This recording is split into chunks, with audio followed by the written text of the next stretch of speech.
The current population of the planet of the world has reached 7.3 billion. Already 10 years ago, producing enough food for 12 billion people, yet still 10 billion people on Earth die from chronic malnutrition. Among these, 35% in Africa, 18% Asia, 14% in Latin America are suffering from chronic malnutrition. Astoundingly, a total of 550 million people still suffer from hunger. 850 million people suffer from chronic malnutrition. Half of the Earth is starving. The culprits aren't droughts, typhoons, floods, and not even wars.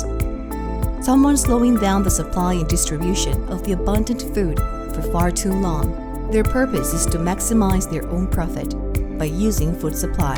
They monopolize half of the grain supply and manipulate prices with the sole purpose to maximize their own profits. Financial capitalism has already pushed aside the conventional forms of capitalism, such as the industrial, trade, and service capitalism, to surface as the one and only reigning one. Consequently, its force to prioritize and maximize profit can be felt in all areas of today's society. Undeniably, the rise of the stocks related to food prices from all over the world is leaving a trail of devastating consequences for world hunger. The onset of the industrial development in the 19th century paved the road for buyers from all corners of the world to purchase large quantities of agricultural products in Europe. The powerful colonial powers were dedicated to cultivating cacao for the British chocolate factories in Ghana, sisal from Tanzania, tea from Rwanda, and peanut from Senegal.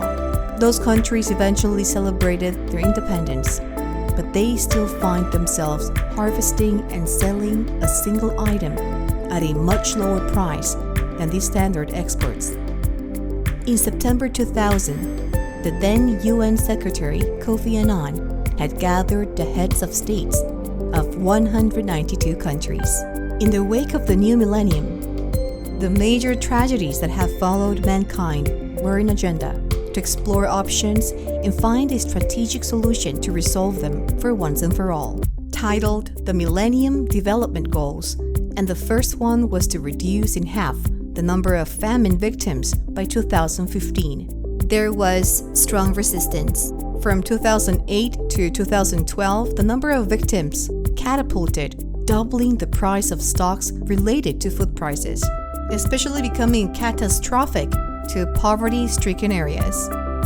In September 2015, the Secretary General Ban Ki-moon, just like his predecessor, was infuriated by the world crisis and set forth a new strategy.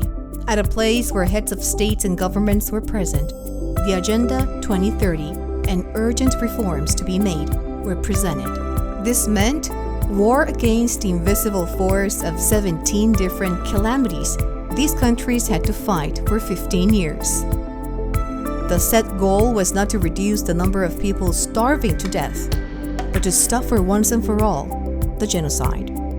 Agenda 2030's number one goal and second goal are to end famine and poverty, and a solution was needed. That is why all of you are here today as representatives to attend the blockchain finance implementation for poverty eradication and metropolis policies organized by the ISEA.